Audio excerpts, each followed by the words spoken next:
ধুবুৰী জিলাৰ আগমনী থানাত উত্তেজনা থানাৰ মধ্যস্থকাৰীৰ অত্যাচাৰত অতিষ্ঠ ৰাইজ হঠাৎ ৰাইজৰ থানাত অভিযোগ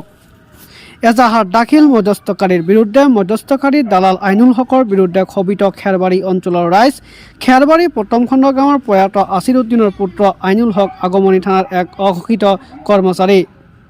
গোটেই দিন আৰক্ষীৰ লগত থাকি নিজকে পৰিচয় ভাৰপ্ৰাপ্ত বিষয়াৰ সহায়ত স্বৰূপ বুলি আৰক্ষী বিষয়াৰ নামত গাঁওখনত ধন দাবীৰে চলাইছে সন্ত্ৰাস বাটত বাহন আটক কৰি ধন দাবী কৰাৰ লগতে থানাত এজাহাত দাখিল কৰা আসামীৰ ঘৰে ঘৰে গৈ সংগ্ৰহ কৰা ধন এই অভিযোগত আইনুলৰ বিৰুদ্ধে এজাহাৰ দাখিল কৰা হৈছে। ইয়াত আছো তাৰমানে আইনুলে মোৰ অত্যাচাৰ কৰি আছে থানা কথা কৈ মানে টাকা লৈ আছে মোৰ পৰা হ্যাঁ ঘূৰে ফুৰা কয় কি মই থানা ঘূৰে ফুৰা কৰোঁ থানা কথা কৈ পইচা আনে কয় দে আজি ৩,০০০ লগে মানে থানাৰ মান্থলিটো চাই আছে এনেকৈ কৈ আছে মোক থানাৰ মান্থলি খোঁজে হ্যাঁ মান্থলি খোঁজে হ্যাঁ মই বালু পাতৰ ব্যৱস্থা কৰোঁ বালু পাতৰ মানে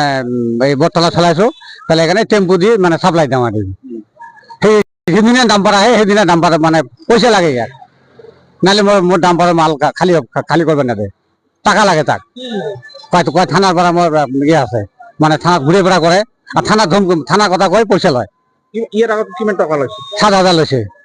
আৰু পিছে দিছে নেকি আৰু পিছে লাগছে দিয়ে নাই কাৰণে কাজিয়া লাগছে পৰহি হ্যাঁ আইনুল